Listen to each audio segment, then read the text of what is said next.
Habang natatagalan ang pag-uusap ng US at Iran, iniulat na nahikayat si Pangulong Trump na huwag tanggapin ang huling panukala ng Iran. Maari ba tayong gumalik sa digmaan? Nagulat si Joe Ground. No deal. Mukhang mangyayari ito. Mas pumapabor si Pangulong Donald Trump ng US sa pagtangi sa bagong panukala ng Iran para sa pangmatagalang tigil putukan. Umikot ang mga hadlang sa programang nuklear ng Iran na gusto lang nilang pag-usapan matapos ang digmaan. Ayon sa mga opisyal ng US na nagsabi nito sa medyang Amerikano, hindi kayang kumbinsihin ni Trump ang mga Amerikano sa kasunduang walang pagtatapos sa programang nuklear, lalo na't kritikal na ang karamihan sa digmaan.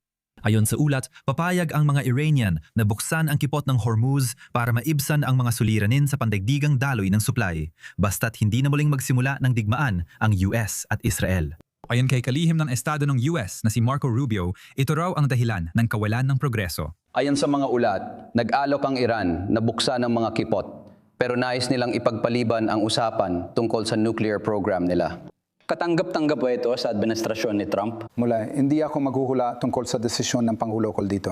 Sapat nang sabihin na ang issue ng nuclear ang dahilan kung bakit tayo narito sa simula pa lang. Nagkita si Ministro ng Ugnayan Panlabas ng Iran na si Abbas Araghchi at Pangulo ng Russia na si Vladimir Putin noong Lunes at pinuri ang kanilang estratehikong relasyon sa pinakahuling yugto ng kanyang shuttle diplomacy matapos ang mga biyahe niya sa Pakistan at Oman. Ngunit paubos na ang oras ng tigil putukan. 5 araw na ang nakalipas, sinabi ni Trump na binigyan niya ang Iran ng 3 hanggang 5 araw para ayusin ang alitan matapos kansilahin ang pagbisita ng kanyang negotiating team sa Islamabad. Mukhang wala ng kasunduan, kaya mukhang oras na lang ang hinihintay bago magbalik ang mga labanan. Kung walang kasunduan, ano ang mangyayari? Desisyon yan ng Pangulo. Paalala lang, matindi at pambihira ang mga sanksyon laban sa Iran. Malaki ang pressure at tingin ko pwedeng dagdagan pa ito. Tuloy tayo sa Maryland kasama ang may akda at dating Deputy Secretary of State Joel Rubin. Magandang umaga. Magandang umaga, Emily. Sabi mo sa amin sa pangkalahatan, ano ang nararamdaman sa Washington at sa mga tao sa paligid ng presidente tungkol sa kung paano niya hinaharap ang sitwasyon na yon na wala pang kasunduan? Sa totoo lang, talagang magulo. Sa Washington, hindi tiyak ng mga tao ang layunin ng presidente sa negosasyon. At sa parehong panahon, tinitingnan din natin ang mga Iranian at sila rin ay magulo pagdating sa paggawa ng desisyon. Kaya talagang hindi malinaw ang lahat. May ilang pangunahing layunin naman at tinukoy ito ng iyong ulat, syempre, na ang programang nuklear at ang Strait of Hormuz. Tanong Leon, pwede ba tayong makaupo sa negosasyon para harapin iyon ng epektibo? At sa tingin ko, wala talagang malaking kumpiyansa ngayon dito sa Washington na magkakaroon ng matagumpay na negosasyon na magtatagal at mapapatunayan. Kaya nasa panahon tayo ng paghihintay. Ibig kong sabihin, at sa tingin ko, hindi mo na kailangang maging bahagi ng diplomasya para malaman na hindi talaga ito isang prepektong kasunduan na sabihing, aayusin natin yan based sa karanasan ng pakikipagmegosasyon, alam mo, sa mga taong sangkot sa terorismo. Tama yan, tama yan. At tingnan mo, sa palagay ko, yan ang likas na kahinaan na yon sa negosasyon dahil maraming issue na kailangang harapin. Kaugnay ito sa suporta ng Iran sa mga grupong proxy nito. Ang mga missile, ang mga programang missile na ginamit nila para umatake, sino ba ang nakakaalam? Humigit kumulang 100 bansa. Halos lahat ng bansa sa gitnang silangan. Pati na ang mga hindi naman kasali sa digmaan na ito.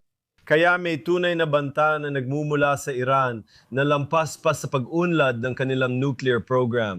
At ang problema ay hindi na pag-uusapan ang mga iyon na yon sa anumang seryosong diplomatikong paraan. Nauwi ito sa konklusyon na kailangang maipakita ni Pangulong Trump na mas maganda ang kasunduan niya kaysa sa nakuha ni Pangulong Obama kahit may kasunduan na. At kung iyon ang magiging sukatan, mananatili pa rin tayong may maraming infrastrukturang nuklear na nasa Iran. Ngayon, ano ang ibig sabihin ng sinabi ni kalihim ng Estado Rubio na kung walang kasunduan, susunod ang mga parusa? Sa tingin mo ba iyon na ang susunod na hakbang o posibleng humantong pa sa mas matindi tulad ng pagbabanta ni Trump kamakailan? Nagkaroon ng pantaas pagdami ng mga parusa na ipinataw sa iba't ibang mga consortium ng mga kumpanyang pandagat. At nakita natin, syempre, ang ating blockade, ang Estados Unidos na nagbablockade sa labas ng Hormuz para hadlangan ang langis ng Iran na dumaan sa Golpo. Kaya nangyayari talaga yon. Nagkakaroon ito ng epekto sa ekonomiya ng Iran. Syempre, ang IRGC na siyang namumuno sa bansa ay hindi iniintindi ang mga mamamayang Iranian. Iyan ang kahinaan natin sa negosasyon. Kung hindi nila iniintindi ang kapakanan ng kanilang mga tao, kaya nila itong tiisin. Para sa Pangulo, ang totoong tanong ay ito ay pagsubok ng determinasyon, gaano siya katagal maghihintay at magpapatuloy sa presyon at parusa para makita kung epektibo ang mga ito. Pwedeng dagdagan ng parusa at subukang paupuin ng Iran sa negosasyon para sa lehitimong kontrapanukala. May mga pag-uusap pero ngayon kailangan natin makita ang kontrapanukala na maaaring gumana. Kaya sa ngayon, ang pasensya marahil ang pamunahing estratehiya ng White House. Mukhang hindi nagmamadali ngayon ang Pangulo na muling simulan ng digmaan o sa totoo lang, gumawa ng mabilis ang kasunduan. Sige, maraming salamat, Joel Ruben. Wala nga naman. Salamat.